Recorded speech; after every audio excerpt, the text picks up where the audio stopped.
mendeklarasikan Anies dan membentuk rencana koalisi dengan PKS dan Demokrat. Balik menohok ke diri sendiri kan? Makanya, jangan sok menuding-nuding, menuduh-nuduh, seakan dirinya jadi korban. Padahal, dia sendiri yang tidak sportif, mau nyubit tapi nggak mau dicubit. Katanya Anies itu kan the best. Kenapa takut kalau ada saingannya? Mau berkompetisi, ikut kontestasi, tetapi nggak mau susah-susah berusaha. Maunya enak sendiri. Hedeh, kelakuan ya. Begitulah yang panik-panik. Akhirnya ambiar-ambiar.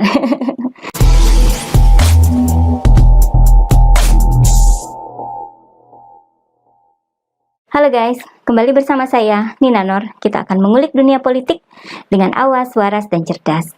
Dalam video sebelumnya, saya bicara soal serangan Demokrat terhadap Presiden Jokowi. Demokrat menuduh Presiden Jokowi tidak netral dan memakai istana untuk ikut mengatur koalisi parpol menghadapi Pilpres 2024. Serangan yang masif itu melibatkan politisi Demokrat dan bahkan disebarkan dan diamplifikasi oleh para buzzer pendukung Anies di media sosial. Kayak sok hebat gitu ya menyerang Presiden Jokowi dengan berbagai tuduhan. Padahal untuk membalasnya ya tinggal lempar saja berita-berita lama di era SBY ketika SBY mendukung pasangan Prabowo-Hatta dalam Pilpres 2014. Namun akhirnya serangan Demokrat itu terasa hambar ketika ex-politisi Demokrat yang baru saja bebas dari penjara, Anas Urbaningrum, juga membocorkan bahwa dulu SBY juga beberapa kali mengumpulkan partai koalisi di istana. Makjleb ya. Serangan yang masif dari Demokrat itu dapat diterjemahkan sebagai sebuah kepanikan dari kubu koalisi pengusung Anies ya. Melihat potensi adanya koalisi besar yang bakal dibentuk oleh Presiden Jokowi sebagai lawan mereka di 2024. Lah, kok panik? Harusnya konsekuen dong ya, sebagai antitesis Presiden Jokowi. Katanya mau bawa perubahan, kok nggak mau kerja keras untuk bertarung secara sportif? Paparkan saja apa visi dan misi perubahan yang bakal dibawa oleh Anies. Kan gitu harusnya, nggak perlu panik main tuduh sana-sini. Tapi justru kepanikan itulah yang makin menjadi-jadi, makin diperlihatkan pada publik. Dengan makin derasnya tuduhan yang dilancarkan pada Presiden Jokowi. Bukan hanya Demokrat, Surya Paloh dan Anies sendiri juga ikutan mengeroyok Presiden Jokowi. Bahkan sepertinya ada yang mengadu ke Yusuf Kala atau JK, sehingga JK pun turun tangan. Siapa duluan nih? Oh iya, Surya Paloh dulu ya.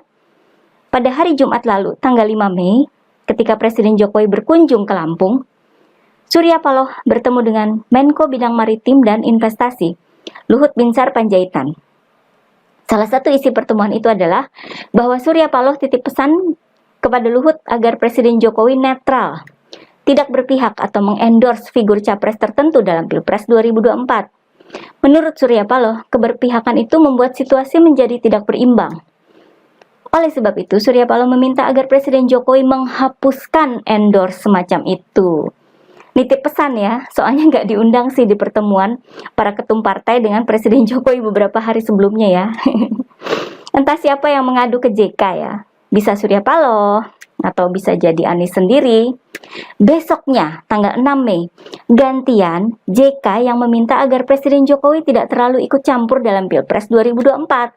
Menurut JK, kalau di istana membicarakan urusan pembangunan wajar saja. Tapi kalau bicara pembangunan mestinya Nasdem juga diundang. Jadi berarti yang dibicarakan oleh Presiden Jokowi dengan para ketum partai itu adalah soal politik. Oleh sebab itu JK meminta agar Presiden Jokowi meniru Ibu Mega dan SBY yang ketika jabatannya akan berakhir tidak terlalu jauh melibatkan diri dalam perpolitikan agar katanya lebih demokratis. Nah ini, JK sama saja dengan politisi Demokrat yang menyerang Presiden Jokowi dengan tuduhan serupa. Sama-sama sok lupa bahwa SBY mendukung pasangan Prabowo-Hatta pada Pilpres 2014.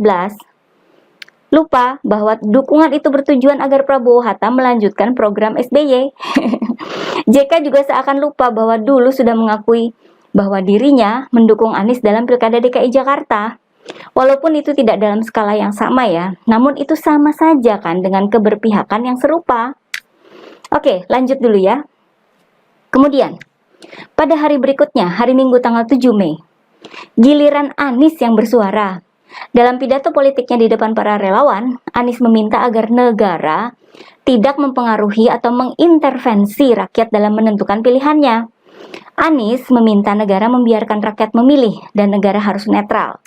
Karena kalau negara sampai intervensi, maka negara sedang melecehkan rakyat Indonesia. Itu kata Anies ya.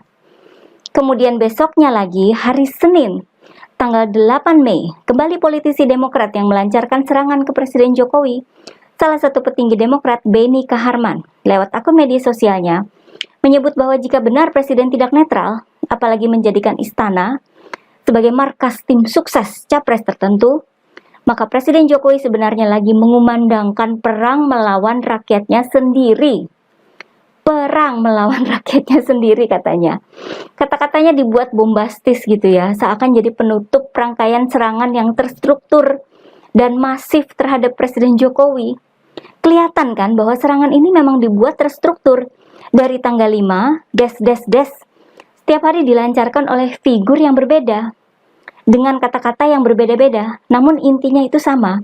Meminta agar Presiden Jokowi tidak memihak pada capres tertentu. Menyiratkan ketakutan dan kepanikan yang luar biasa pasca pencapresan Ganjar Pranowo dan pertemuan antara Presiden Jokowi dengan para ketua umum partai minus Nasdem. Takut dan panik, intinya itu ya. Nah, apakah ada tanggapan dari Presiden Jokowi? Nggak perlu dong. Presiden Jokowi lagi sibuk mengurus rakyat ya. Presiden Jokowi ke Lampung, meninjau jalan rusak dan memberikan solusinya buat warga Lampung. Lalu, mengurusi persiapan KTT ASEAN di Labuan Bajo. Gak perlu menanggapi keberisikan lawan politiknya. Karena toh rakyat sangat mengapresiasi kerja keras Presiden Jokowi selama ini.